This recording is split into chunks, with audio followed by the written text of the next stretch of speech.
آنے والا موسم ماہ سیام رمضان المبارک، یہ ہماری زندگی کے اندر یہ نور داخل کرتا ہے کہ میرا اللہ دیکھ، کڑکتی دھوپ، برستی گرمی، زباں کانٹا، ہونٹ خشک، گلا خشک، دروازہ مکفل، ٹھنڈا پانی دستیاب، لیکن ایک گھونٹ بھی حلق سے نیچے نہیں اتارتے کہ میرا اللہ دیکھ رہا ہے۔ وضو کرتے بھی احتیاط کرتے ہیں کہ میرا اللہ مجھے دیکھ رہا ہے۔ کرتے ہیں کہ نہیں کرتے؟ یہ نور ملتا ہے کہ نہیں ملتا؟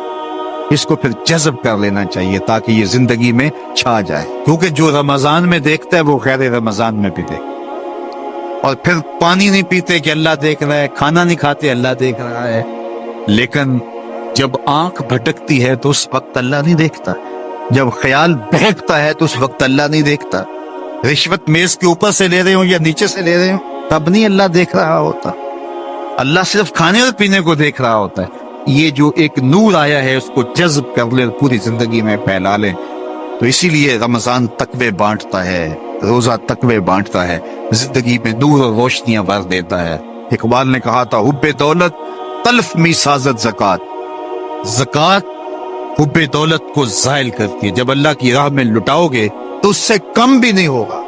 میرے حضور نے 3 چیزیں قسم کر کے کہی، حضرت ابو کبشہ الانماری رضی اللہ تعالیٰ عنہ سے مروی ہے۔ میرے حضور نے ارشاد فرمایا، اگر کوئی شخص کسی کو معاف کر دیتا ہے تو اس کی عزت کم نہیں ہوگی، میں محمد اللہ کی قسم اٹھاتا ہوں۔ دوسری بات میرے حضور نے فرمائی کہ جو شخص مانگنے لگ جاتا ہے، سوال کا دروازہ کھول لیتا ہے، اللہ اس کے لیے محتاجی کا دروازہ کھول دیتا ہے، اس کی کبھی کمی پوری نہیں ہوتی۔ اور تیسری بات میرے حضور نے قسم کر کے کہی، ما نقص مال عبد من صدقہ، کہا میں اللہ کی قسم اٹھا کے کہتا ہوں کہ صدقے سے مال کم نہیں ہوتا، صدقے سے مال گھٹتا نہیں ہے۔ تو ایک تو مال بھی نہیں گھٹے گا، یہ ضمانت کس کی ہے؟ میری نہیں ہے، یہ رسول اللہ کی ضمانت ہے۔ ایک تو مال بھی کم نہیں ہوگا، اور دوسرا یہ ہے کہ حب دولت ختم ہوگا، حب دولت تلف۔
لوگوں کے ساتھ ملاقات کے وقت آپ کا چہرہ کھلا ہونا چاہیے، چہرے پہ خشونت، چہرے پہ رعونت، چہرے پہ سرکشی کے آثار، تکبر اور غرور کے آثار، یہ کسی بھی انسان کو زیبا نہیں دیتے۔ تکبر صرف اللہ کی شان ہے، اور اس کے اسماء مبارکہ میں سے ایک اسم مبارک متکبر ہے۔ الکبریاء اور ردائی، کہا کبریائی میری چادر ہے، اور جو مجھ سے میری چادر چھیننا چاہے گا میں اس کو جہنم کی آگ میں ڈالوں گا۔ اس کائنات میں ہونے والا پہلا جرم تکبر ہے۔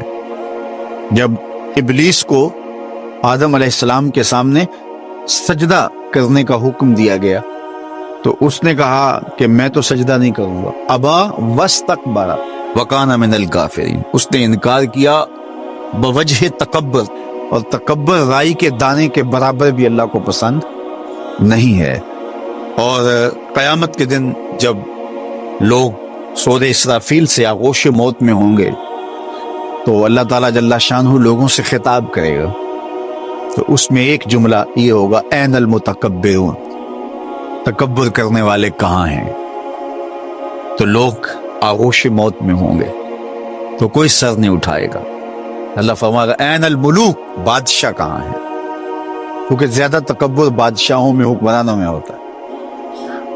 تو اللہ تعالیٰ فرمائے گا انا المتکبر، میں متکبر ہوں، یہ میری شان، انا المالک، میں بادشاہ ہوں۔ تو بادشاہی اسی کو زیبا ہے، تکبر اسی کو زیبا ہے۔ تو نصیحت کرتے ہوئے فرمایا وَلَا تُصَعِّرْ خَدَّكَ لِلنَّاسِ، لوگوں کے سامنے اپنی گردن کو، اپنے چہرے کو، اپنے رخسار کو ٹیڑھا نہ کرنا۔ ابن منظور افریقی نے لسان العرب میں لکھا ہے کہ یہ سعر سے نکلا ہے، اور یہ اونٹ کی ایک بیماری ہے۔ جس طرح بندوں کو لقوہ ہو جاتا ہے، اس کا منہ ٹیڑھا ہو جاتا ہے، تو اونٹ کو ایک بیماری لگتی ہے، تو جب وہ بیماری اس کو لگ جائے تو اس کی گردن ٹیڑھی ہو جاتی۔ تو عرب کے محاورے کے مطابق قرآن نازل ہوا ہے، تو اشارہ کیا کہ جس طرح اونٹ کی گردن ٹیڑھی ہو جاتی ہے، تو تکبر کی وجہ سے تمہارا چہرہ بھی ٹیڑھا نہ ہو جائے۔ یہ تمہارا چہرہ اچھا نہیں لگتا، اس پہ خشونت، اس کے اوپر غصہ، اس چہرے کے اوپر جو ہے وہ وحشت اچھی نہیں لگتی، اس چہرے کے اوپر تبسم اور مسکراہٹ اچھا لگتا ہے۔ یہ چہرہ ہنستا ہوا گلاب جیسا ہی اچھا لگتا ہے۔